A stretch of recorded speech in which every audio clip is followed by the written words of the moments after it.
The sea was calm on the morning of January 7th, 1945. Just beyond the beaches of Lingayen Gulf, on the western coast of Luzon in the Philippines, the vast gray bulk of the American invasion fleet loomed at anchor. Battleships, cruisers, destroyers, and landing craft stretched to the horizon, a floating city of steel and firepower, preparing to unleash one of the most decisive blows of the Pacific War. But before a single Marine or soldier could storm ashore, before the thunder of naval bombardment could soften the defenses, a different kind of battle was already being fought in the surf zone. One waged not by divisions or regiments, but by small groups of men swimming silently into hostile waters. Beneath the tropical surface, frogmen of the United States Navy's underwater demolition teams, the UDTs, advanced slowly, fins propelling them through the murk as they hugged the seabed. Each man carried a waterproof slate and a length of primacord explosive. Their task was as simple as it was suicidal. Find the obstacles the Japanese had hidden under the waves, map them precisely, and blow them apart. Mines, steel spikes, wooden posts bristling with charges, all had been planted to rip the belly out of landing craft and drown invaders before they even touched sand. Now these swimmers, wearing nothing more than shorts, masks, and fins, worked to dismantle the last hope of Japan's coastal defenses. From hidden bunkers overlooking the shore, Japanese sentries peered out, scarcely able to believe what they saw. American sailors, in broad daylight, swimming openly through the killing ground of the surf zone. Machine guns and mortars were ready to fire, yet hesitation gripped many defenders. Some thought it must be a diversion, an act of madness designed to bait them into revealing their positions before the main landing. Others simply assumed that any man venturing so close was already as good as dead. What they did not yet understand was that these men, America's new frogmen, had changed the calculus of amphibious war. For the first time in the Pacific, the United States would not be storming blind beaches. They would be attacking only after the underwater battlefield had been scouted, cleared, and prepared.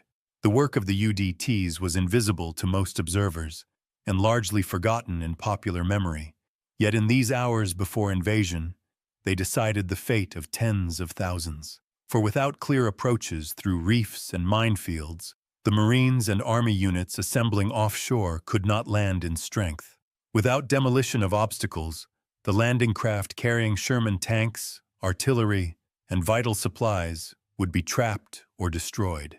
The success of an entire campaign often depended upon a few dozen men swimming in silence beneath the waves. To understand how the war had come to this moment, how men armed with nothing but swim fins and explosives came to be at the center of the Pacific struggle, we must turn back to the battles of 1943. For the frogmen were not born of theory or abstract doctrine, but out of blood and disaster. November 1943. The Tarawa Atoll, Gilbert Islands. In the gray light of dawn, the first waves of U.S. Marines advanced toward the tiny island of Betio.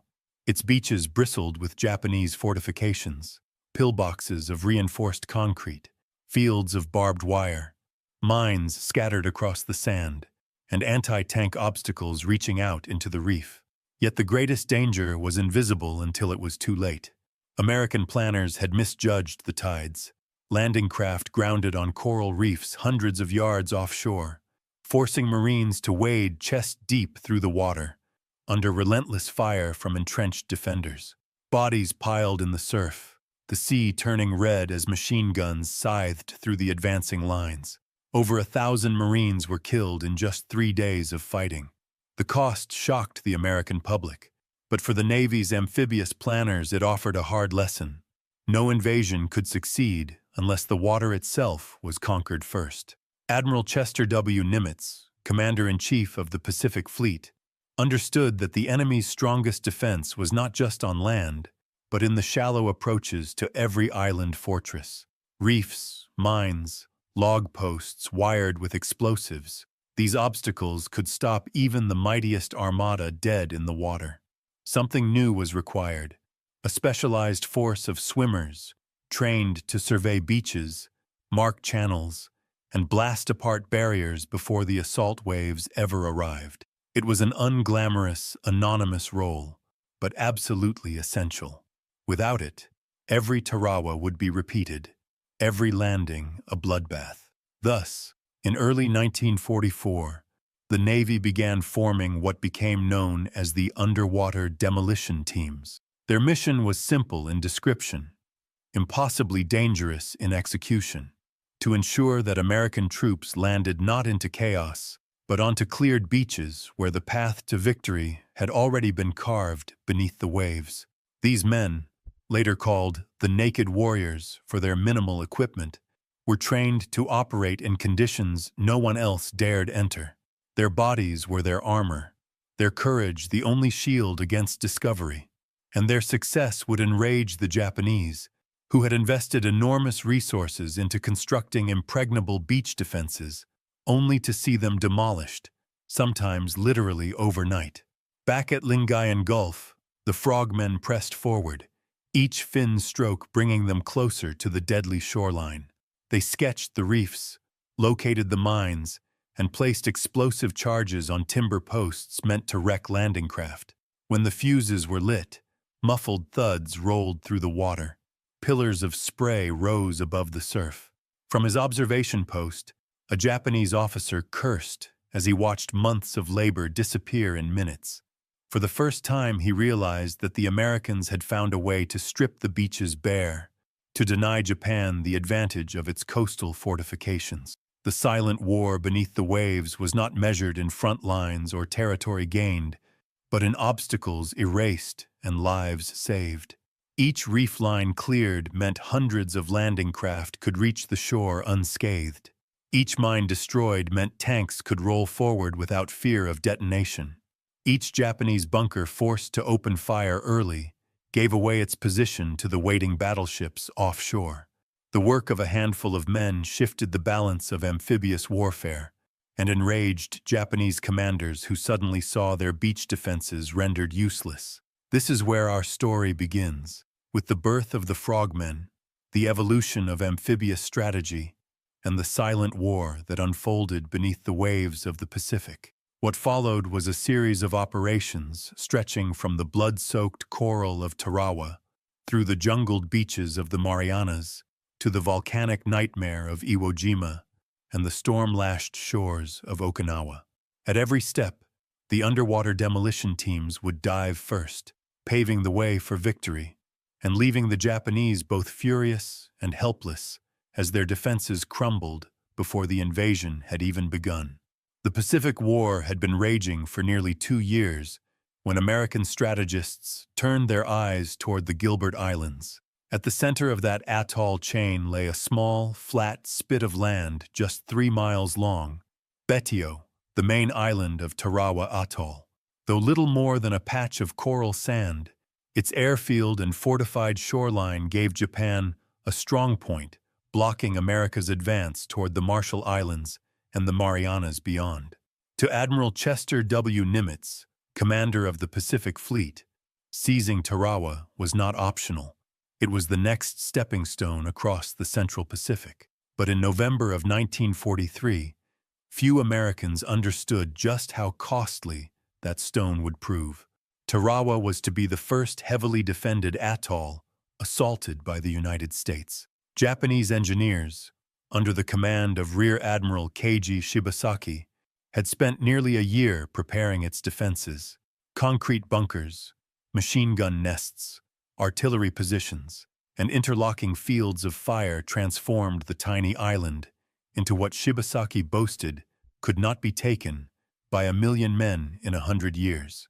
Along its seaward approaches, obstacles had been driven into the sand, sharpened logs, mines, and steel rails positioned to tear apart landing craft. Behind them waited 4,500 Japanese and Korean labor troops, well armed and determined to fight to the death. On the morning of November 20th, 1943, the assault began. At 5:00 a.m., the battleships Maryland and Colorado, joined by cruisers and destroyers, opened fire in one of the heaviest pre-invasion bombardments yet seen in the Pacific. For 3 hours, the guns thundered, hurling high explosive shells into the island, flattening palm trees and churning sand into smoke. Watching from the transports, Marines of the 2nd Marine Division assumed nothing could survive. But when the bombardment lifted and the first wave of landing craft moved forward, the defenders emerged from their concrete and coral shelters, machine guns already trained on the approaches. The greatest ordeal of Tarawa was about to begin. At 9 o'clock a.m., the first wave of Marines advanced in amphibious tractors, or LVTs, armored tracked vehicles capable of crawling over reefs. But behind them came scores of Higgins boats, the wooden landing craft with drop-down ramps. Here, the first great miscalculation revealed itself. Planners had assumed that the tides at Tarawa would be high enough to float the Higgins boats over the surrounding reef. Instead, the moon and wind produced a neap tide, leaving the reef awash with just 3 feet of water. The LVTs managed to crawl across, but the Higgins boats grounded, stranding hundreds of Marines in chest-deep surf nearly 600 yards from shore. Exposed and heavily burdened, the Marines were forced to wade forward, rifles held above their heads. Japanese gunners opened fire. Machine guns swept the water. Mortars exploded among the advancing lines. Men fell by the dozens, slipping beneath the surface, their packs dragging them down as bullets churned the sea around them. Survivors recalled seeing bodies float past, arms outstretched as if still reaching for the beach. One Marine officer later described the scene as a half-mile of purgatory. By noon, the reef flats were a killing ground. Entire platoons were cut to pieces before reaching the shore. The tide never rose. Marines stumbled across coral, bleeding from cuts and exhausted by the weight of their gear. Some tried to cling to sandbars, only to be swept away by currents or finished off by gunfire. Naval gunfire support attempted to silence the Japanese positions, but the defenders' bunkers were too strong. Their interlocked fields of fire created overlapping kill zones that no man could escape. Yet, slowly, through sheer determination, small groups of Marines managed to reach the beach. At horrendous cost, they fought their way into the first line of defenses, lobbing grenades into pillboxes and using flamethrowers to flush out defenders. Even then, the Japanese refused to yield. Fighting raged for 3 days before the island was secured. By the end, nearly all of the 4,500 defenders lay dead, true to Shibasaki's boast that no surrender would be given. For the Marines, the price was appalling. 1,009 killed, 2,101 wounded, and another 88 missing. Nearly 20% casualties for a single division-sized operation. For the American public, Tarawa was a shock. Photographs and newsreel footage showed rows of bodies strewn across the beaches, corpses floating in the surf, and exhausted Marines slumped behind shattered seawalls. Never before had such graphic imagery been shown, so soon after battle. The nation, accustomed to hearing of distant victories, now confronted the brutal reality of amphibious war in the Pacific. Tarawa proved the Japanese were capable of defending every inch of sand, and that the road across the Central Pacific would be paved in blood. For the Navy and Marine Corps, the lessons of Tarawa were seared into memory. Chief among them was the realization that accurate intelligence on tides, reefs, and beach obstacles was essential. Had the planners known the exact height of the tides, had they charted the coral with precision, hundreds of lives might have been saved. Admiral Nimitz himself admitted that, "We learned a great deal about amphibious operations at Tarawa, and we paid dearly for it." Never again would the United States attempt such an invasion without first reconnoitering the beaches and clearing the approaches. It was from this bloody revelation that the idea of specialized underwater scouts and demolition men took shape. Already, small Navy combat demolition units, NCDUs, had been formed for the European theater, trained to destroy beach obstacles ahead of the D-Day landings in Normandy. But Tarawa demonstrated that the Pacific, with its treacherous reefs and mine-laden lagoons, required something even more radical. Swimmers capable of surveying and clearing miles of hostile coastline, often under fire, before the assault waves arrived.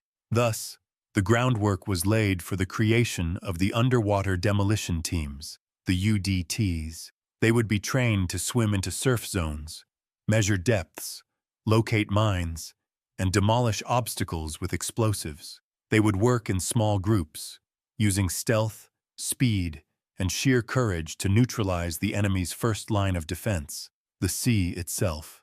In time, these frogmen would make Japanese commanders furious, stripping away the minefields and barriers they had counted on to halt the American advance.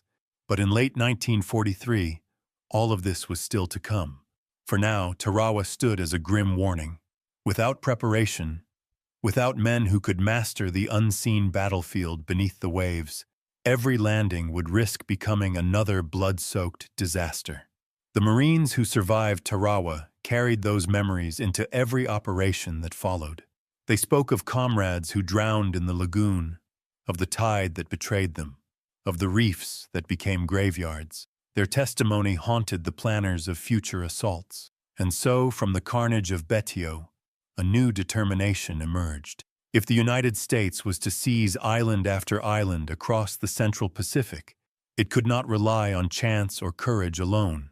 It needed a method, and men trained to execute it, to open the way before the assault waves struck the shore.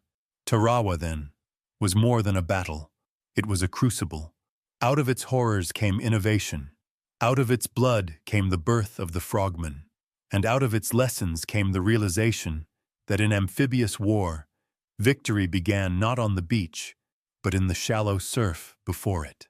The bloodletting at Tarawa had made one truth impossible to ignore. The U.S. Navy and Marine Corps could not afford to throw men blindly against fortified beaches. If the war in the Pacific was to be won through a relentless series of amphibious assaults, something new had to be created. A force that would go where no conventional sailor or marine could go, into the treacherous waters directly before the enemy's beaches. Out of this need emerged one of the most unorthodox formations of the Second World War, the underwater demolition teams. The seed had been planted earlier, on the other side of the world. In 1942 and 1943, the Navy had experimented with small naval combat demolition units, known as NCDUs, tasked with clearing beach obstacles. These men, trained in Fort Pierce, Florida, were destined primarily for Europe. Their handiwork would later be seen at Normandy, where they blasted open lanes through the German beach defenses on D-Day. But the Pacific presented challenges unlike those of France. Here there were no tidal flats or man-made barriers alone. Instead, nature itself became a fortress. Jagged coral reefs, shallow lagoons, minefields cunningly sown in the surf. Clearing these would require not just explosives, but men capable of swimming directly into the danger. It was Admiral Richmond Kelly Turner, commander of the Pacific Fleet's amphibious forces, and Admiral Chester Nimitz himself, who authorized the creation of new demolition units, adapted specifically for the Central Pacific Drive. Early 1944 became the crucible of this experiment. Dozens of officers and men, many drawn from the Navy's Seabees, the combat construction battalions accustomed to hard labor under fire, were sent to Hawaii. There, on the beaches of Waimanalo and later Kamaole on Maui, a new type of training regimen was devised. The Navy had never attempted anything quite like it. The man chosen to lead the effort was Commander Draper L. Kaufman. Few officers were better suited to the task. A Naval Academy graduate, Kaufman had been rejected from the Navy at the start of the war due to poor eyesight. Undeterred, he joined the British Royal Navy, serving with the bomb disposal units during the Blitz in London. Day after day, he defused unexploded German bombs, a trade that demanded steady nerves and improvisation. When America entered the war, he transferred back into U.S. service, bringing with him both his bomb disposal experience and his conviction that unconventional training could produce unconventional results. By 1943, he had organized the Navy's first demolition school at Fort Pierce. Now, in Hawaii, he set about creating the doctrine for Pacific amphibious scouts. Kaufman's methods were brutal. Recruits trained in little more than swimming trunks, a mask, and a belt knife. They were required to swim miles in open water, towing explosive charges behind them. They practiced holding their breath while planting dummy charges on pilings beneath the surf. They learned to memorize the contours of reefs and lagoon floors, then reproduce those maps with precision on waterproof slates. Many men quit. Those who remained were forged into a brotherhood of swimmers who would later become legendary. Unlike conventional Navy units, the underwater demolition teams operated in small groups, typically just a handful of men. Their ethos was speed, stealth, and initiative. Where a battleship crew might number thousands, a UDT team might consist of only 10 or 12 men. Yet their work would decide whether entire divisions of Marines could land successfully. Every man carried responsibility for lives far beyond his own. The training environment was as much psychological as physical. Kaufman demanded discipline under stress. Men swam through pounding surf, dragged themselves across coral cuts until their skin bled, and endured exercises in which they had to plant charges under simulated fire. Failure was not tolerated, but mistakes were expected, provided the lesson was learned. The sea does not forgive error, one instructor reminded them, and neither will the enemy. By the spring of 1944, the first UDTs were ready for deployment. Their equipment was crude by later standards. Swimmers wore rubber fins and simple diving masks. Their demolitions consisted of lengths of primacord and blocks of TNT, carried in waterproof bags or slung in rubber floats. Communication was done by hand signals, or by using small buoys to mark cleared channels. There was no body armor, no weapons beyond pistols or knives. Their only defense was the water itself, and the hope that speed and stealth would keep them alive. Yet for all their primitive tools, the frogmen embodied a revolutionary idea, that the path to victory in the Pacific began beneath the waves. The Japanese had spent years fortifying beaches with obstacles meant to tear apart landing craft. The UDTs would strip those defenses bare before the assault waves arrived. And unlike artillery or naval gunfire, which could miss or be deceived, the frogmen's work was personal, close, and undeniable. If a mine was there, they would find it. If a post blocked the path, they would blow it up. At Waimanalo, an early class of frogmen practiced demolitions against mock obstacles planted by the Seabees. Explosions thudded across the bay as the men perfected the art of blasting underwater structures. Their operations were timed, evaluated, and repeated until each swimmer could place charges by feel in darkness or surf. The Hawaiian locals who watched from shore dubbed them the Naked Warriors, a name that stuck and later became the title of one of the definitive memoirs of their service. These training grounds became hallowed soil for the men who would later storm the beaches of Saipan, Guam, and Leyte. Each reef surveyed, each mock mine diffused, represented a rehearsal for the real test to come. Their instructors reminded them constantly that their mission was not glory, but preparation. If we succeed, one officer told them, no one will notice. If we fail, the beach will be red with blood. The first UDTs, numbered sequentially beginning with Team 1, were deployed in early 1944 to accompany amphibious task forces in the Central Pacific. They were not yet trusted fully by traditional naval commanders, who viewed these nearly naked swimmers with skepticism. But among the Marines who had bled at Tarawa, word of the frogmen spread quickly. If these men could blast open safe channels through reefs and obstacles, then perhaps the disaster of Tarawa would never be repeated. Personalities emerged within the early teams. Draper Kaufman, though often called the father of naval combat demolition, was more than just an organizer. He was a mentor, pushing his men to accept that survival depended on both fitness and adaptability. Others, such as Lieutenant Commander John McMahon, became synonymous with innovation in tactics and equipment. Seabees who had once built bases under fire now found themselves using the same ingenuity to dismantle enemy defenses before an invasion. The culture of the UDTs quickly set them apart. They lived hard, trained harder, and shared an almost reckless confidence. Many of their traditions, wearing only shorts, rejecting excess gear, relying on teamwork over rank, foreshadowed the ethos that would later characterize the Navy SEALs. They were not just another unit, but a new breed of warrior shaped by the unique demands of amphibious war in the Pacific. By mid-1944, as the United States prepared for the assault on the Marianas, the underwater demolition teams were no longer an experiment. They were indispensable.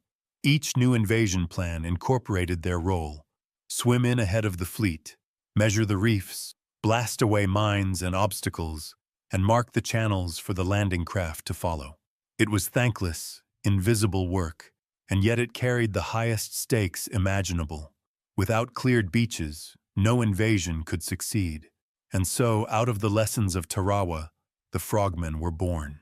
Their first missions were soon to test everything they had learned, and to reveal just how vital these silent swimmers would become to the American march across the Pacific. When the underwater demolition teams were first unleashed in combat, no one was certain how they would perform. Their training in Hawaii had been grueling, but training was one thing, battle another. The moment came in early 1944, when the United States turned its attention to the Marshall Islands. For Admiral Nimitz and the Central Pacific Campaign, the Marshalls were the next stepping stone after the Gilberts, and they would serve as the proving ground for the Navy's new amphibious doctrine. For the men of the UDTs, they were baptism by fire. The Marshalls were scattered across the Central Pacific like stepping stones cast upon a vast sea. Among them were two critical targets: Kwajalein, the largest atoll in the world, and Roy Namur, its northern twin. Their capture would give the United States valuable airfields and a forward base for the coming drive toward the Marianas. Japanese defenders had been ordered to make every reef, every lagoon, and every beach into a death trap for attackers. Just as at Tarawa, they relied heavily on reefs, mines, and obstacles in the surf to disrupt the approach of landing craft. But this time, the Americans were coming prepared. In January 1944, UDT swimmers joined the assault forces bound for Kwajalein. They were few in number, still experimental in nature. Equipped with little more than swim trunks, masks, fins, and demolition charges, they entered the lagoon ahead of the main invasion. Their mission was straightforward in description, though anything but simple in execution: chart the reefs, locate and neutralize obstacles, and cut channels for the waves of landing craft that would follow. To do this, they swam in small groups, hugging the shallows, sketching the coral heads on waterproof slates, and marking safe approaches with buoys or flags. The Japanese defenders were initially bewildered.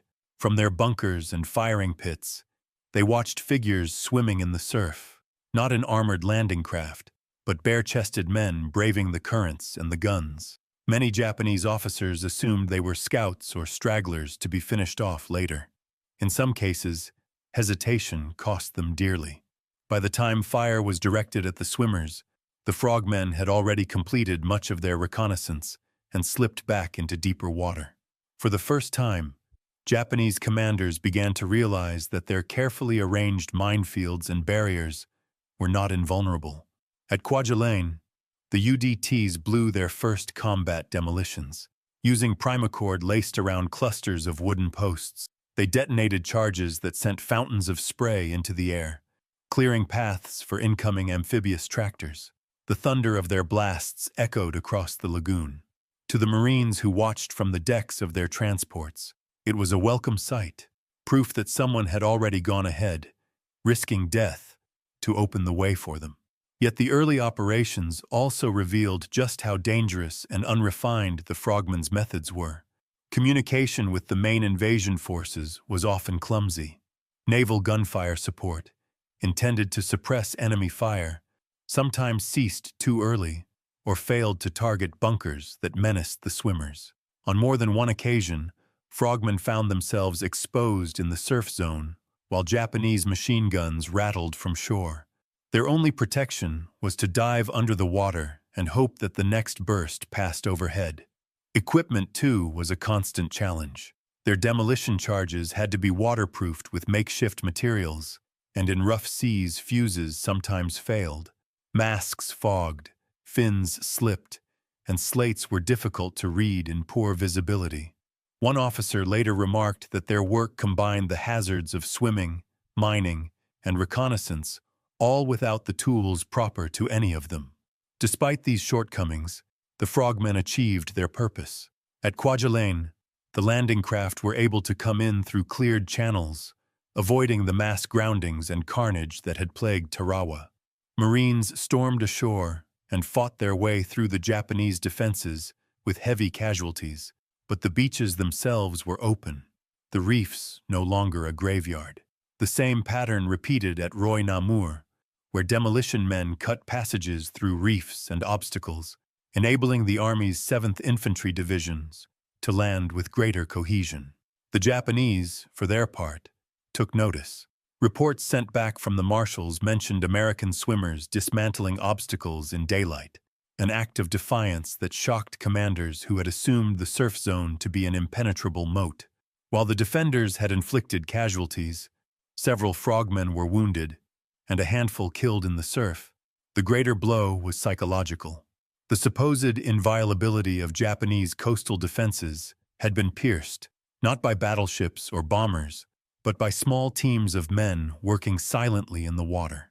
The marshals also gave the UDTs their first hard lessons in the need for coordination. On several occasions, demolitions were detonated too close to advancing landing craft, endangering Marines who had not been warned of the blasts. Commanders quickly realized that frogmen could not operate in isolation. Their work had to be tightly integrated with the assault plans of entire task forces. Out of these painful experiences grew a doctrine. Demolition reconnaissance must occur not hours before, but days before, allowing for careful charting, communication, and briefing of assault commanders. For the men themselves, the baptism at Kwajalein and Roy Namur was unforgettable. Survivors recalled the sting of coral cuts on bare skin, the churn of explosions underwater, and the unnerving sensation of swimming under enemy fire without weapons to return it. They were not frontline infantry. Their task was to prepare the way, but the danger they faced was every bit as great, if not greater, than those who followed. "We had nothing to hide behind," one UDT veteran later explained. "No armor, no rifles, just the water, and the hope we could finish before they saw us." From the Navy's perspective, the marshals proved beyond doubt that the UDTs had a future. Though still experimental, they had opened channels, destroyed obstacles, and provided vital intelligence on the reefs. The landings had gone more smoothly than at Tarawa. If the Americans were to continue their march across the Central Pacific, such units would be indispensable. The Japanese, meanwhile, began to issue instructions for countering American swimmers. Patrol boats were ordered to sweep lagoon entrances, and machine gun positions were told to fire on anything moving in the water, no matter how small. Yet such measures were difficult to enforce in practice. The vastness of the reefs, combined with the speed and stealth of the frogmen, made them elusive targets. Worse, the very act of opening fire often betrayed the location of bunkers, inviting naval gunfire in reply. The defenders found themselves in a dilemma: ignore the swimmers and risk their obstacles being destroyed, or fire on them and expose their positions to the battleships offshore. Thus, in the early months of 1944, the underwater demolition teams earned their place in the Pacific War. They were still rough, their equipment rudimentary, their coordination imperfect, but they had demonstrated something new: that the sea itself could be conquered, that obstacles meant to halt invasions could be erased before the battle began. For the Americans, it was a glimpse of a new kind of warfare. For the Japanese, it was the first sign that the moat around their island fortresses was no longer secure.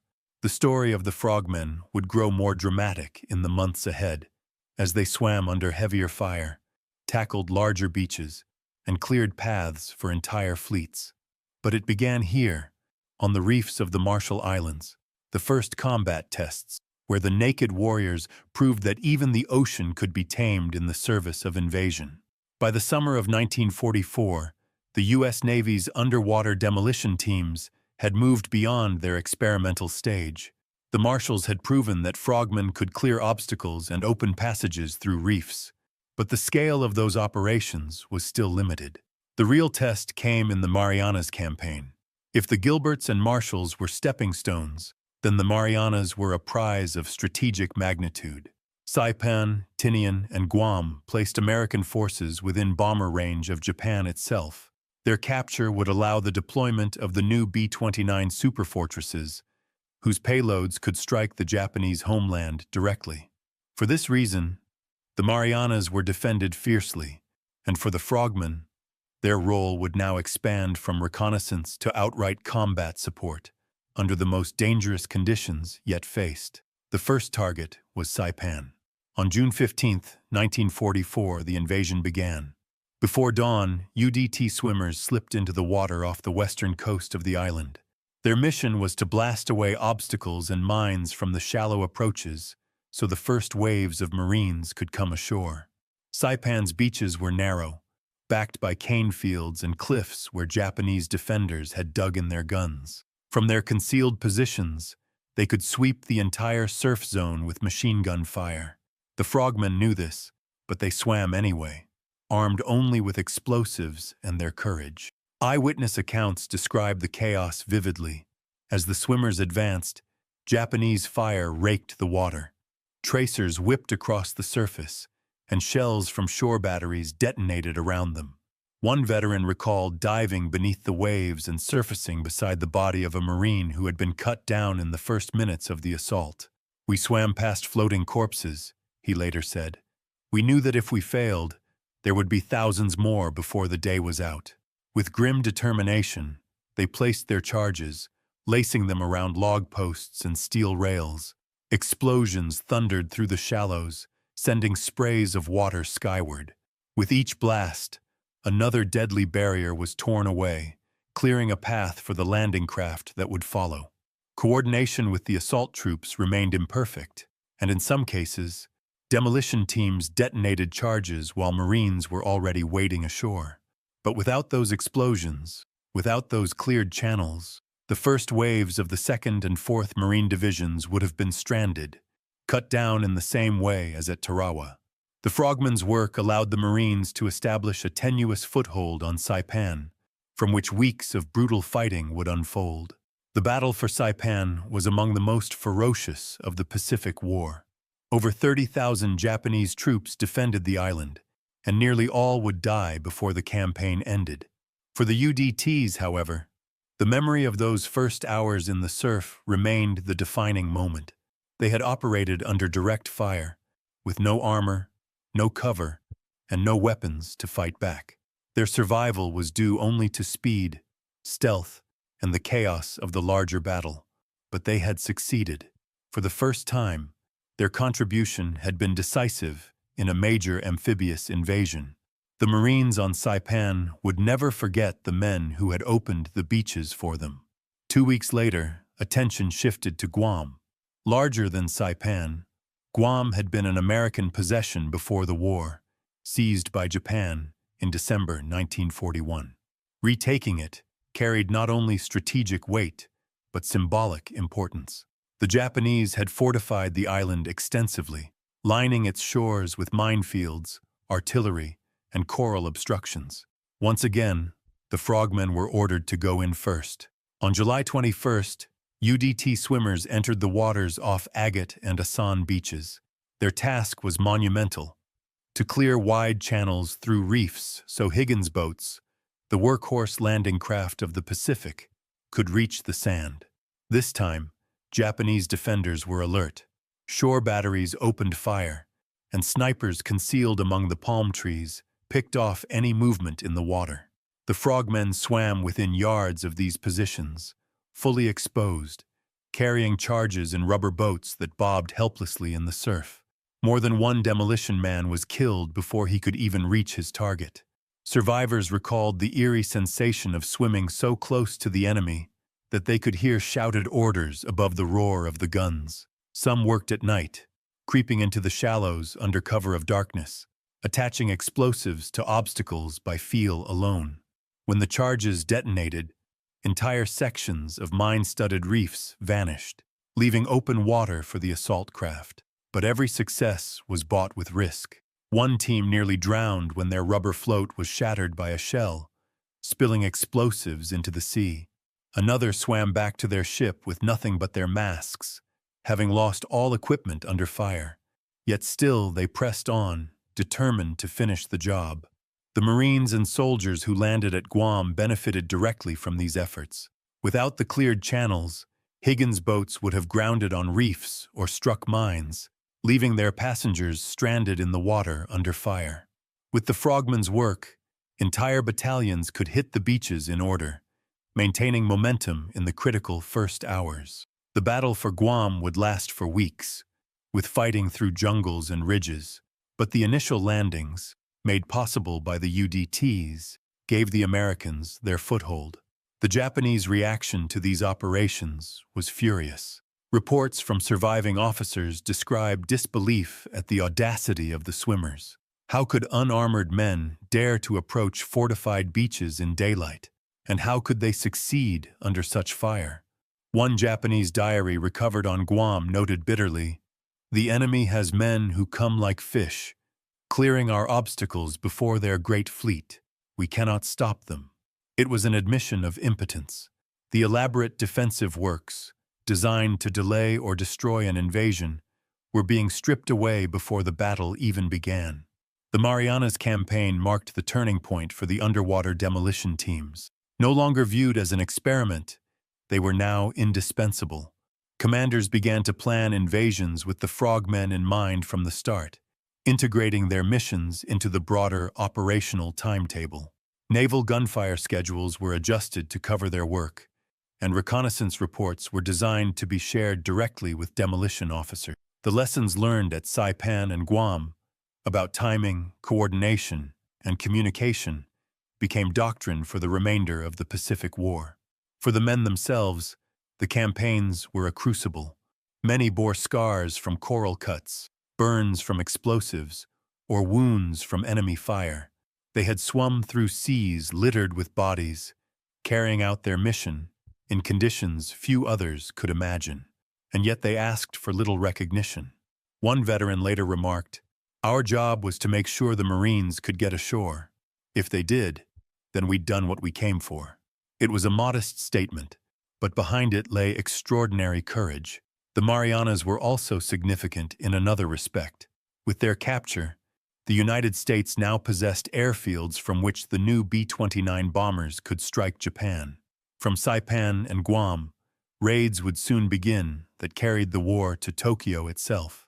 The frogmen had no part in those raids, but they had cleared the way for the bases that made them possible. Their work in the surf was linked directly to the fire bombings that devastated Japanese cities in 1945, and ultimately to the dropping of the atomic bombs. History often overlooks the connection, but without Saipan and Guam, the path to Japan would have been far longer and bloodier. By the end of 1944, the underwater demolition teams were battle-tested veterans. They had proven themselves not just as scouts or experimenters, but as frontline combatants who shaped the battlefield before the first rifle was fired. The Marines and soldiers who fought on Saipan and Guam knew it well. Many later wrote of their gratitude to the swimmers who had cleared the reefs, remembering them as silent guardians who gave them a chance to survive the first, most perilous minutes of battle. For the Japanese, the lesson was equally clear. Their obstacles, mines, and beach defenses were no longer enough. The moat had been drained, the walls breached, before the attackers even landed. And with each new operation, their anger and frustration grew. They could not match the Americans' innovation, and they could not stop the frogmen from clearing the way. The war in the Pacific had entered a new phase, and the underwater demolition teams were now at its forefront. By late 1944, the United States had regained momentum in the Pacific. The Central Pacific Drive had leapt from Tarawa to the Marshalls, and then to the Marianas, each conquest edging the war closer to Japan itself. But the heart of General Douglas MacArthur's strategy lay elsewhere. For him, the war's moral and strategic center was the Philippines. It was there, in December 1941, that American and Filipino forces had been overwhelmed, forced into surrender on Bataan and Corregidor. For MacArthur, who had vowed to return, the liberation of the archipelago was not merely a military operation, but a personal obligation. For the Navy, it was also a strategic necessity. Control of the Philippines would sever Japan's sea lanes to the oil of the Dutch East Indies, strangling its war machine. The invasion began at Leyte in October 1944. The amphibious fleet assembled for this assault was one of the largest yet gathered, a vast armada of transports, carriers, battleships, and landing craft. But for all its strength, the fleet could not simply steam into Leyte Gulf unchallenged. The waters were heavily mined, and the beaches lined with defenses. The Japanese understood that the surest way to stop an invasion was to kill it in the surf, to drown men and machines before they ever reached land. Yet this time, waiting ahead of the Marines and soldiers, were the underwater demolition teams. UDT swimmers entered Leyte's waters days before the main landing. They scouted reefs and shallow approaches, measuring depths and locating obstacles with meticulous precision. Working in daylight, often within sight of Japanese outposts, they attached charges to mines and pilings, blasting them away to clear safe lanes for the incoming waves. In one operation, frogmen swam more than 1,500 yards to mark channels through shoals, guiding landing craft with flags anchored to the seabed. They returned with sketches showing every reef, every hazard, so commanders could adjust their landing plans with confidence. The Japanese defenders were stunned. Diaries captured after the battle revealed disbelief at the audacity of these swimmers. One officer wrote bitterly that, "The enemy moves like fish, clearing our traps before the battle even begins." From their perspective, one of their strongest advantages, the ability to choke the invasion at the shoreline, was being stripped away before their eyes. Naval mines, carefully planted, were reduced to plumes of water and smoke as American swimmers methodically destroyed them.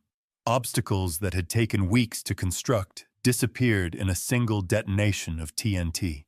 Leyte was only the beginning.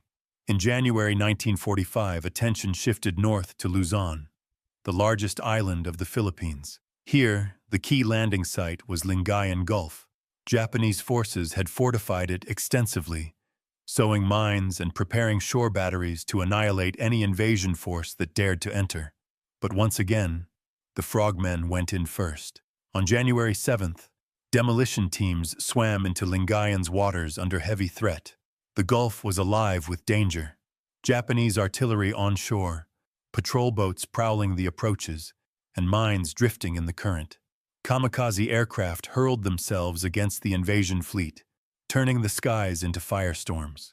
Amid this chaos, the UDTs carried out one of their largest operations of the war.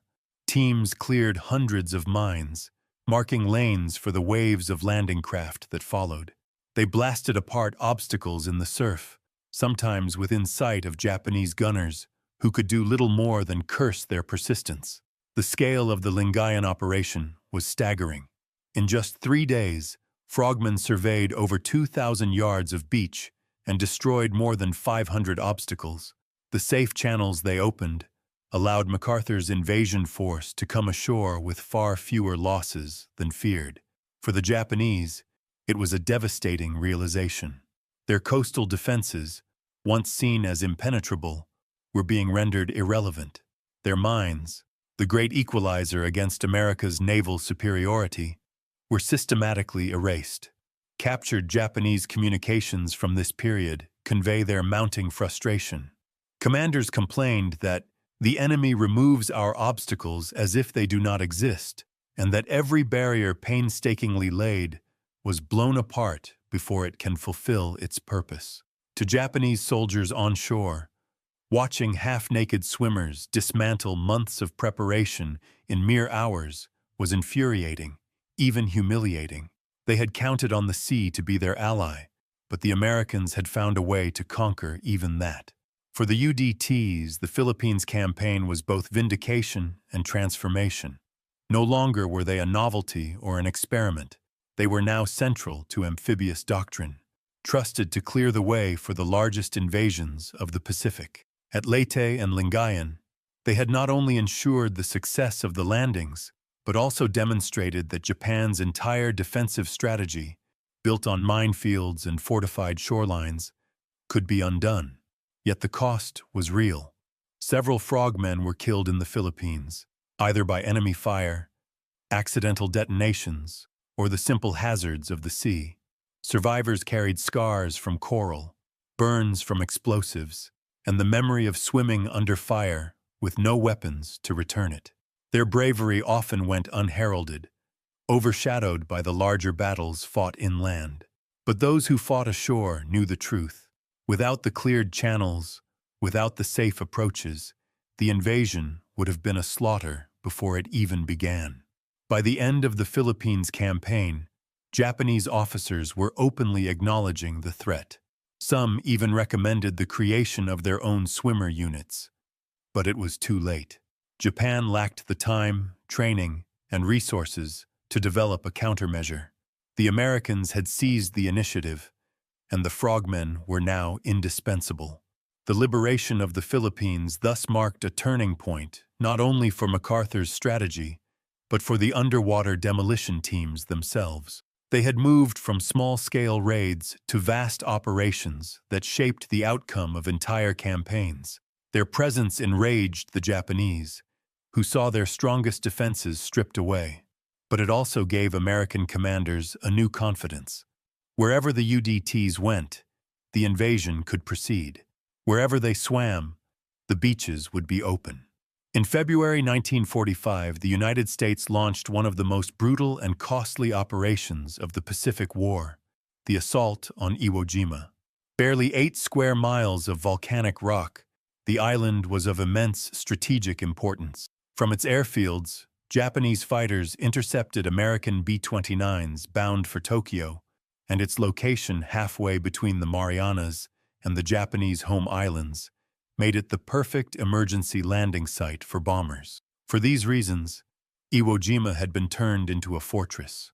Nearly 21,000 Japanese troops, commanded by the formidable General Tadamichi Kuribayashi, prepared to resist to the death. Underground tunnels honeycombed the island. Artillery was concealed in caves, and every yard of black volcanic sand was covered by interlocking fire. For the Marines preparing to storm the beaches, the challenge was already nightmarish. But before they could set foot on Iwo Jima, the underwater demolition teams had their own mission: to clear the way through the surf zone.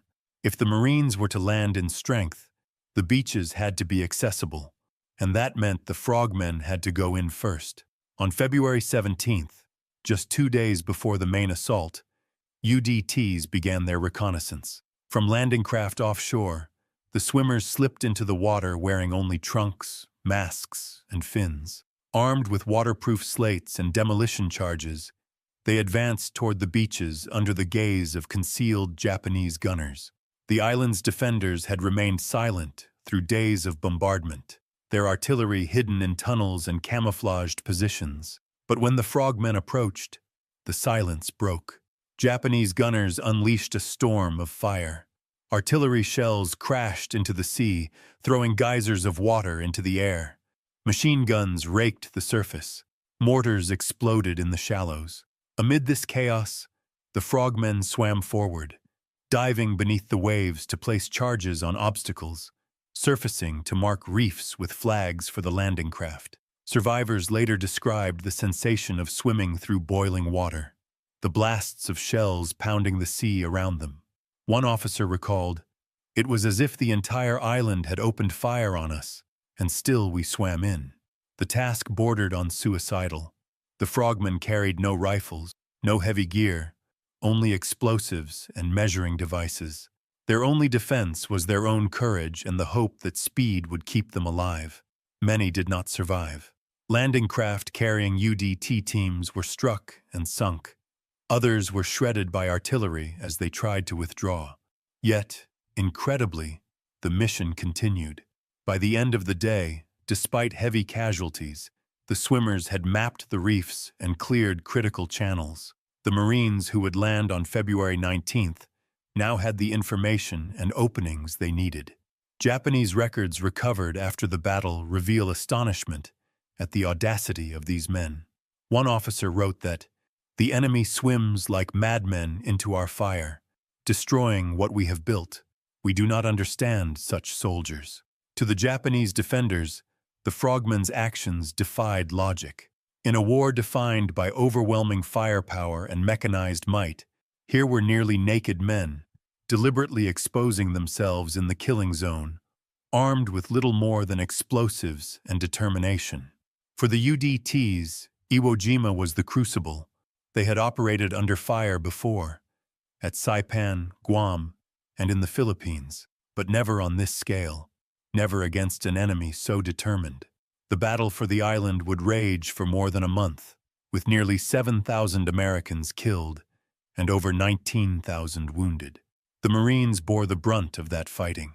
Yet the frogmen's role in those opening days was indispensable. Without their cleared channels and marked reefs, the first waves would have been mired in chaos before ever reaching the beach. In the end, Iwo Jima cemented the reputation of the underwater demolition teams. They were no longer an experiment, no longer a curiosity. They had proven themselves as fearless and essential, a small band of swimmers who dared to enter the inferno so that others could follow. Their legacy was carved into the volcanic sands of Iwo Jima, alongside the blood of the Marines who raised the flag on Mount Suribachi. And for the Japanese defenders, their fury at these madmen swimmers was proof that a new kind of warfare had rendered their defenses obsolete. By the spring of 1945, the tide of war in the Pacific was irreversible. The United States had captured the Marianas, retaken the Philippines, and secured Iwo Jima.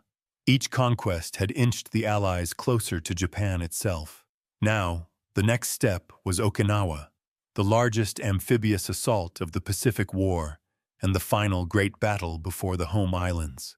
It was to be Operation Iceberg, and for the underwater demolition teams, it would become their ultimate test. Okinawa was vast compared to earlier objectives, more than 60 miles long and 8 miles wide. It lay just 350 miles from Kyushu, Japan's southernmost main island. To secure it would mean possession of airfields capable of hosting bombers and fighters for the direct assault on Japan. To defend it, the Japanese had assembled more than 100,000 troops, entrenched in a labyrinth of caves, tunnels, and fortified ridges. Offshore, the seas bristled with mines, obstacles, and hidden dangers. For the Americans, getting ashore would be a monumental task, one that began with the Frogmen. In late March 1945, as the invasion fleet of 1,500 ships gathered off Okinawa, dozens of UDT teams fanned out along the coastline. Their mission was to survey nearly every mile of potential landing beach, measure depths, and clear channels wide enough to accommodate thousands of landing craft. The scale was unprecedented. At earlier battles, a handful of teams had operated on narrow stretches of reef. Here, more than 30 teams, numbering nearly 1,200 men, were deployed. It was the largest concentration of frogmen in the entire war. The work was relentless. Swimmers slipped into the surf day after day, mapping obstacles and attaching explosives to mines. They operated under constant threat. Overhead, Japanese kamikaze aircraft hurled themselves at the invasion fleet, turning the skies into fireballs. Destroyers and carriers burned, the sea littered with wreckage, yet still the frogmen pressed forward. Beneath the waves, the danger was no less. Mines lurked in the shallows, tethered to the seabed by cables, waiting to shred landing craft. Each had to be located, neutralized, or destroyed. On April 1st, Easter Sunday, the main invasion began. By then, the UDTs had cleared wide channels through the reefs, marking them with buoys and flags. Landing craft carrying tens of thousands of Marines and soldiers surged forward, their paths guided by the work of the frogmen. The beaches, once thought impassable, had been rendered accessible, Japanese defenders, concealed inland, held their fire, waiting for the Americans to come further ashore. For the frogmen, this eerie silence was almost as dangerous as gunfire, for they never knew when the first shot would fall. Japanese commanders, watching helplessly from their fortified positions, raged at what they saw. Their obstacles, painstakingly built, designed to turn the sea itself into a weapon, had been swept aside. Diaries and reports captured later reveal their frustration. One officer wrote that, "The enemy clears our defenses before the battle, like carpenters tearing down a wall before it can be tested." For the defenders, it was a bitter truth.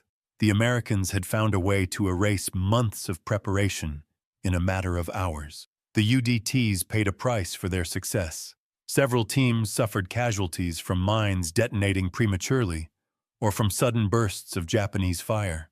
Others were caught in the maelstrom of kamikaze attacks, their landing craft destroyed before they could reach the beaches. Yet their work held.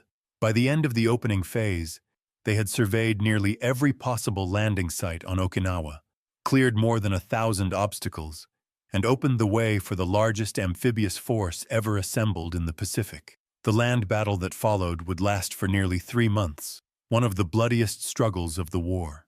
Over 12,000 Americans were killed, and more than 100,000 Japanese defenders died in the defense of Okinawa. The frogmen did not fight those inland battles, but their role in making them possible was undeniable. Without the cleared approaches, the landings could have bogged down in chaos, with landing craft sunk and men stranded in the surf. Instead, the Americans surged ashore in strength, overwhelming the beaches and forcing the Japanese to fight from the ridges beyond. For the underwater demolition teams, Okinawa was both culmination and vindication. They had operated at a scale never before attempted, against dangers above and below, and had succeeded. Their courage, discipline, and relentless work had ensured the success of the largest amphibious assault in the Pacific, and in doing so they had cut Japan off from vital resources. With Okinawa in American hands, the home islands were strangled, their sea lanes severed, their airspace threatened, their defenses eroding. In Japanese eyes, the frogmen were a nightmare. They had turned the ocean, once the empire's moat, into an American highway. Mines, obstacles, and fortified beaches no longer offered safety. The fury and helplessness of Japan's commanders reflected the collapse of their strategy. For the Americans, Okinawa was the ultimate demonstration of amphibious mastery, and at its heart were the men who swam ahead, silent and exposed, clearing the way with explosives and courage. For the Japanese High Command, the bitter truth became undeniable by 1945. America's underwater demolition teams had stripped away one of the Empire's strongest defensive weapons. The elaborate system of beach fortifications, reefs studded with mines, timber posts braced with explosives, and channels blocked by steel rails, had been designed to bleed an invasion before it ever reached land. It was an asymmetric strategy, a way for Japan's defenders to offset American superiority in ships, aircraft, and manpower. But again and again, the frogmen erased those defenses in hours. The anger this provoked among Japanese commanders was profound. After Tarawa, they had believed their doctrine vindicated. Mines and reefs had trapped the Marines, leaving them vulnerable to slaughter. Yet at Saipan, Guam, Leyte, Lingayen, Iwo Jima, and Okinawa, the same defenses failed. Documents captured after the war, along with diaries and post-war testimony, reveal how commanders raged at their impotence. One officer in the Marianas complained that the enemy moves like fish in the water, and our obstacles are gone before the battle begins. Another wrote, "Even the ocean does not protect us. The enemy swims where we cannot follow." The Japanese attempted countermeasures. At Saipan, they increased machine gun coverage of the surf zone, ordering gunners to fire on any sign of swimmers. At Guam, they tried using patrol boats to sweep the reefs at night, hunting for demolition teams. At Lingayen Gulf, they deployed floating mines and instructed artillery batteries to saturate the waterline whenever suspicious activity was spotted. And at Okinawa, defenders were told to conceal obstacles more carefully, burying them beneath the sand or camouflaging them with natural coral. Yet none of these efforts solved the fundamental problem. The frogmen's combination of stealth, daring, and American naval firepower supporting them made the defenses irrelevant. Even when fire was directed at the swimmers, it often backfired. If a machine gun opened up on frogmen in the water, its muzzle flash was quickly spotted by destroyers offshore. Within minutes, naval gunfire would obliterate the position, sometimes collapsing entire bunkers or cave systems. A Japanese soldier might kill one or two swimmers, but in doing so, he risked exposing dozens of comrades to the full weight of American battleships. It was a terrible dilemma: shoot and be destroyed, or stay silent and watch the obstacles vanish. Kamikazes, the Empire's most desperate weapon, were no solution either. They wreaked havoc on the invasion fleets, sinking destroyers, damaging carriers, killing thousands of sailors. Yet the frogmen, already in the water or hugging the shallows, were beyond their reach. No aircraft could prevent swimmers from setting charges on wooden posts or cutting paths through mines. At Okinawa, dozens of American ships were sunk or damaged by kamikazes, but the beaches were still cleared, the landing zones still opened. Some Japanese officers proposed creating their own combat swimmers. A few experimental units were raised, equipped with primitive diving gear, or instructed to attack American ships in harbors.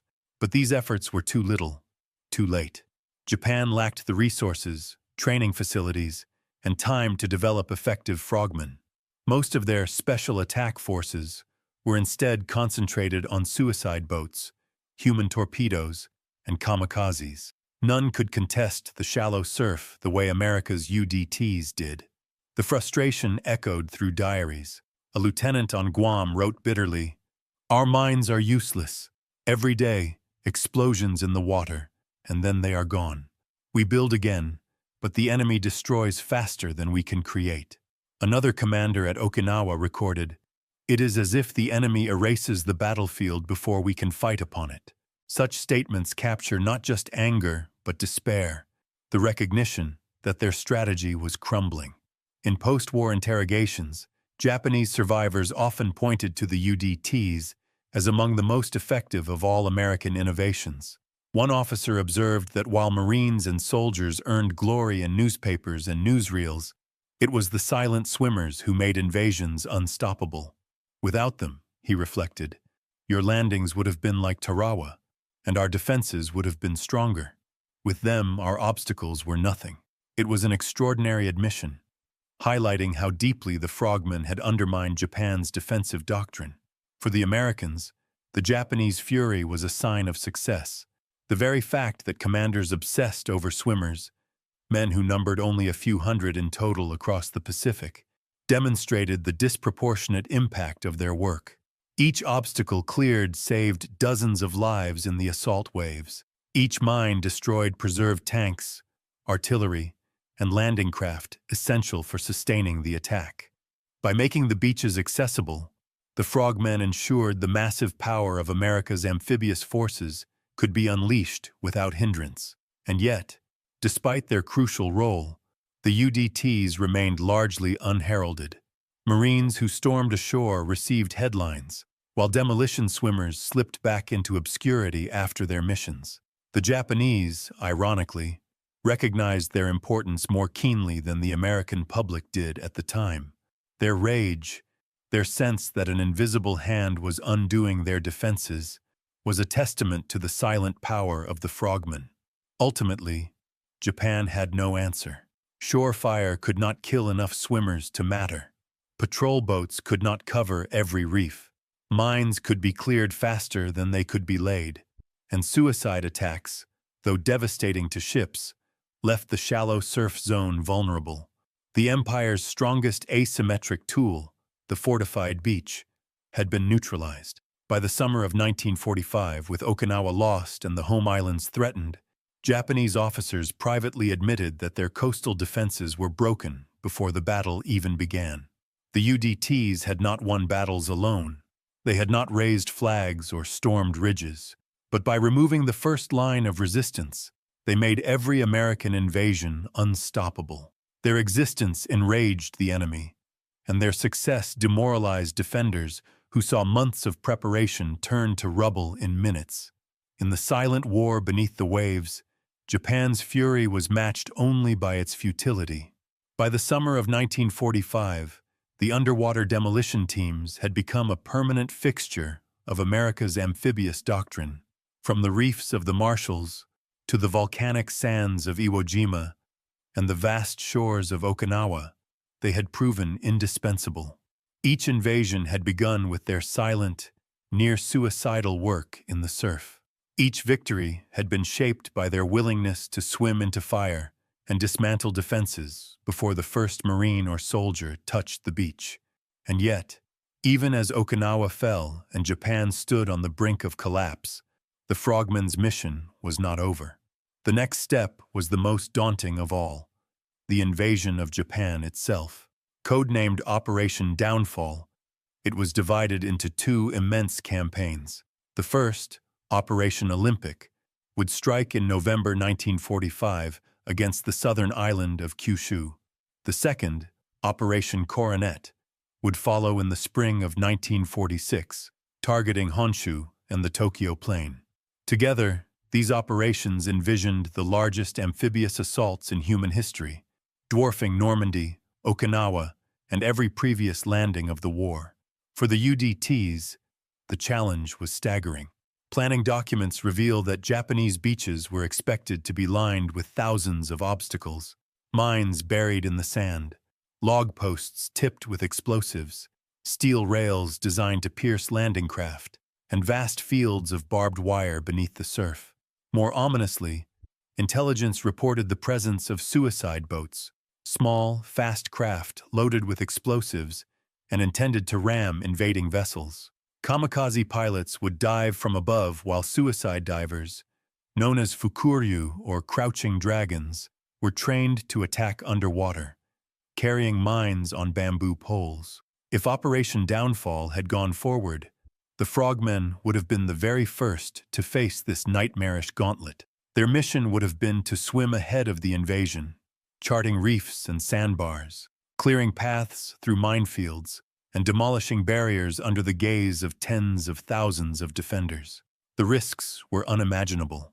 Veterans later reflected that survival rates for the initial demolition waves might have been no higher than 50%, and yet the teams prepared without hesitation. In Hawaii and the Philippines, they rehearsed for massive demolition operations, stockpiling explosives and refining tactics. New equipment was issued, including improved waterproof fuses and protective masks. Teams drilled for night operations, expecting to work under fire with little cover. One UDT officer wrote in his diary in July 1945, "We know what awaits us on Kyushu. It will be worse than Okinawa, worse than Iwo. But someone must open the beaches. If we do not, the men behind us will die in the surf." Such words captured the ethos of the Frogmen. Their task was never glory, but necessity. They existed so that others could reach the shore alive. The Japanese, for their part, were equally aware.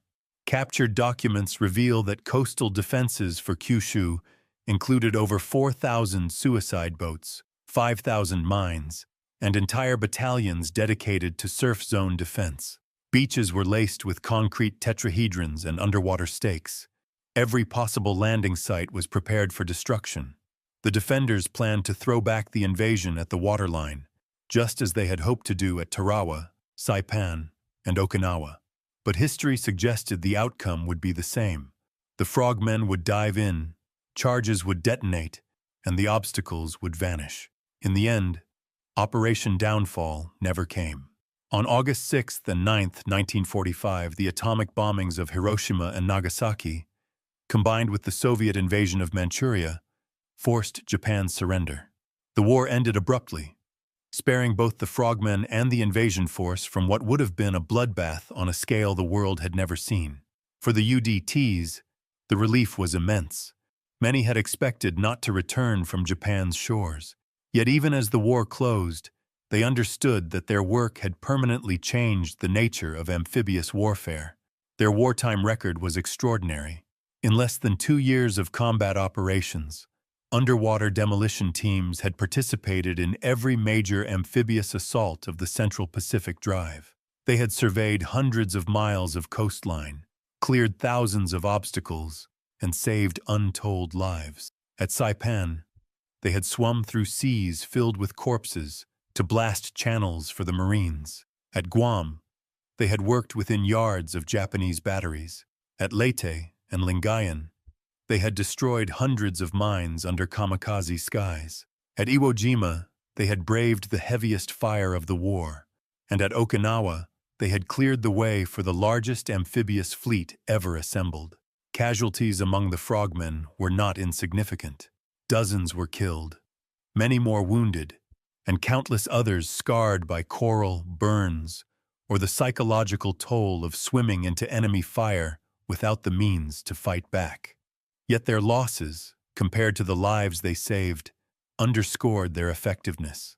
Historians estimate that thousands of Marines and soldiers avoided drowning or death in the surf thanks to the cleared channels and demolished obstacles of the UDTs. Their contribution, though quiet and often overlooked, was immeasurable. In the post-war years, the legacy of the frogmen grew. The Navy recognized that the skills developed by the UDTs were too valuable to disband. Instead, they were preserved and expanded. Through the late 1940s and into the Korean War, UDTs continued to operate, clearing harbors, conducting reconnaissance, and even executing raids behind enemy lines. Their unconventional training, emphasis on physical endurance, and reliance on small unit initiative laid the foundation for something even greater. By 1962, with the rise of unconventional conflicts in Southeast Asia and the growing demand for elite maritime forces, President John F. Kennedy authorized the creation of the U.S. Navy SEALs, sea, air, and land teams. The SEALs inherited the mantle of the frogmen, expanding their mission from demolition to a full spectrum of special operations, reconnaissance, sabotage, counterinsurgency, and direct combat. But at their core, they carried the DNA of the men who had swum into the surf at Saipan, Guam, and Iwo Jima. Draper Kaufman, remembered as the father of naval combat demolition, became a revered figure in this lineage. The innovations pioneered by the UDTs also transformed amphibious doctrine globally. No modern navy would consider a beach assault without prior reconnaissance and clearance. Specialized combat swimmers and clearance divers became standard elements of amphibious forces. The lessons learned in blood at Tarawa and refined through the work of the frogmen reshaped military thinking for generations. For the Japanese, the memory of the frogmen lingered long after the war. Post-war interviews reveal a mixture of anger, respect, and disbelief. One officer confessed, "We could not understand how men swam into such fire. It was beyond reason. We thought them insane, but they destroyed what we built, and so they won." Another admitted that the mere sight of explosions in the surf, signaling the destruction of obstacles, sapped morale before the battle even began. The fury of Japan's defenders was matched only by their helplessness. Today, the UDTs remain less celebrated than the Marines who stormed the beaches or the soldiers who raised the flag on Mount Suribachi. But among military historians, their importance is unquestioned. They were the silent vanguard, the men who risked everything so that others could fight. They swam into minefields and under artillery fire with no promise of recognition, no guarantee of survival, and no weapons to shield themselves, only the conviction that their work would save lives and secure victory. As the war drew to a close, the world never saw the full measure of what they might have faced on the shores of Japan. But the record of their deeds stands as testimony. They proved that even in the deadliest war in history, innovation and courage could overcome seemingly insurmountable defenses. And in doing so, they forged a legacy that endures. From the beaches of the Pacific to the operations of the modern Navy SEALs. The frogmen were the first into the surf and the last to leave. In silence, in courage, and in sacrifice, they changed the course of the Pacific War, and with it, the course of history. When the guns finally fell silent in August 1945, millions of men and women across the world began the long process of returning to their homes, their families, and their lives. Victory in the Pacific had been bought at staggering cost, from the beaches of Tarawa to the black sands of Iwo Jima and the ridges of Okinawa. For the Marines who had stormed ashore, and for the sailors who had manned the great fleets, recognition came swiftly. They marched in victory parades, their stories told in newspapers, their exploits captured in newsreels. Yet for the men of the underwater demolition teams, the war ended as it had been fought, in silence. These swimmers, who had gone first into the water, often under impossible conditions, returned home without fanfare. There were no grand headlines celebrating their deeds, no iconic photographs of their triumphs. Many never spoke of their service, even to their families. Some, scarred by the memory of swimming past floating bodies or hearing the crack of bullets skipping across the water, simply wished to put the war behind them. Others accepted their anonymity as part of the job. As one veteran remarked decades later, "If we did our work right, no one ever noticed.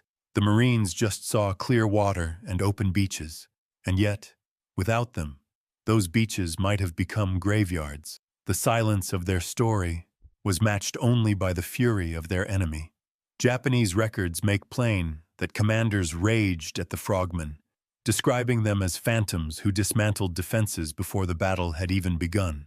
One officer at Okinawa admitted in his diary, "We cannot defend the water. The enemy swims in and destroys our obstacles. Our men are powerless." For Japan, the frogmen were not simply an irritation. They were a catastrophe. Their existence undermined the very foundation of Japan's defensive doctrine, which relied on attrition at the shoreline. That doctrine, tested at Saipan, Guam, and Okinawa, collapsed in the face of swimmers armed with nothing but courage and explosives. For the survivors, the memory of those operations never faded.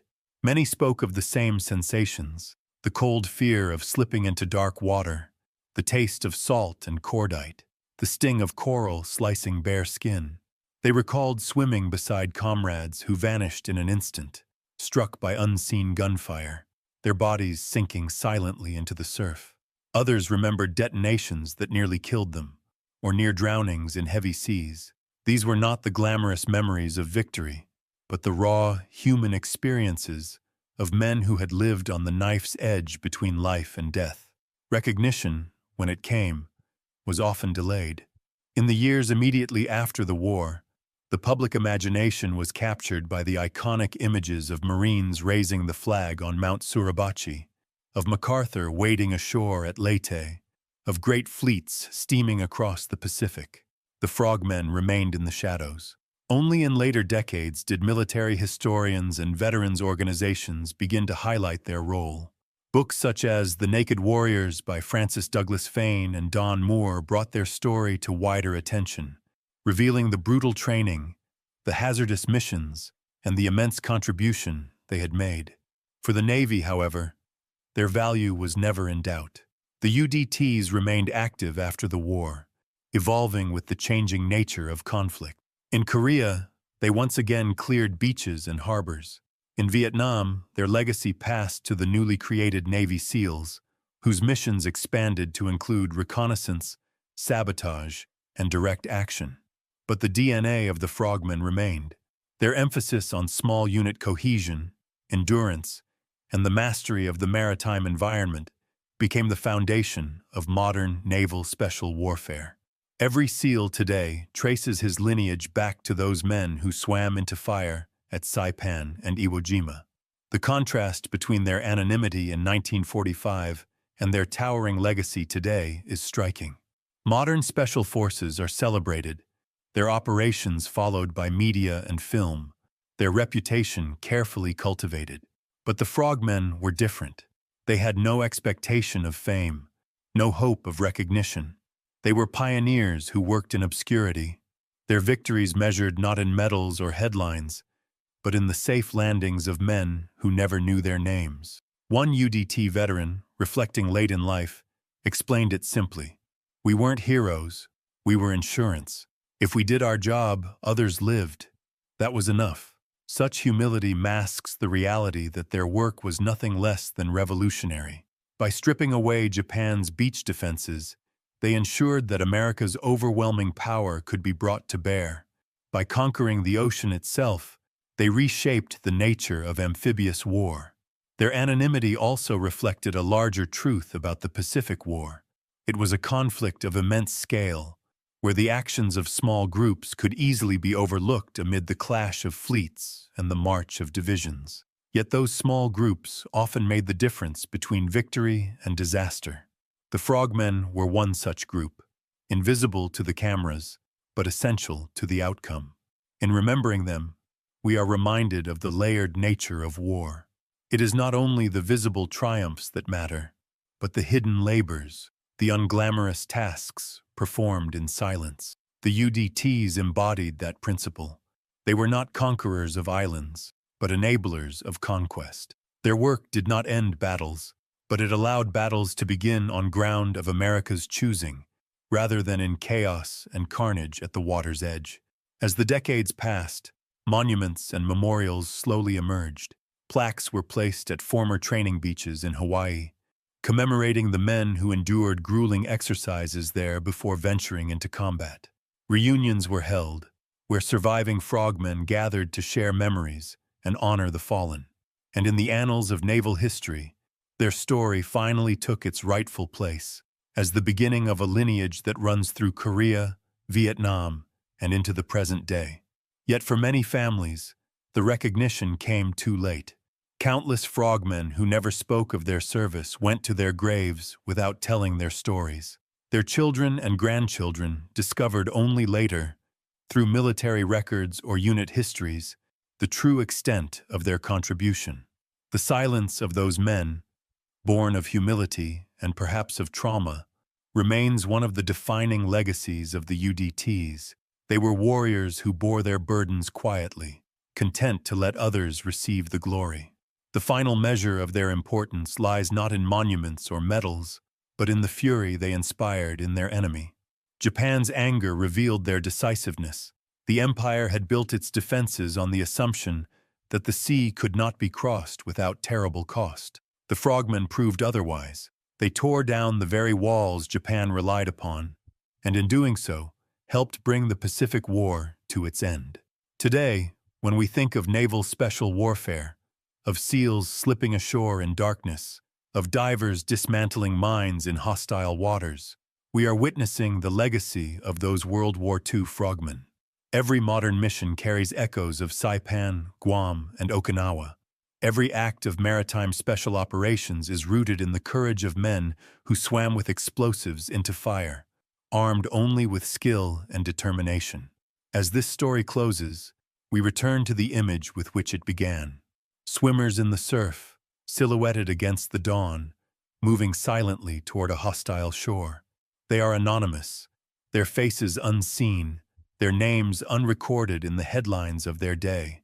And yet, in their anonymity was their greatness. They were the forgotten pioneers beneath the waves, who reshaped the course of war not by standing on the beaches, but by opening them. In the stillness after battle, when the tide washed back over the cleared reefs and the sea returned to its calm, their work vanished from view, but the consequences endured. The Pacific was crossed, the islands taken, the empire defeated, all because the way had been cleared, silently, by men who asked for nothing in return. These were the frogmen of World War II, the first into the surf, the last to leave, the silent vanguard of victory.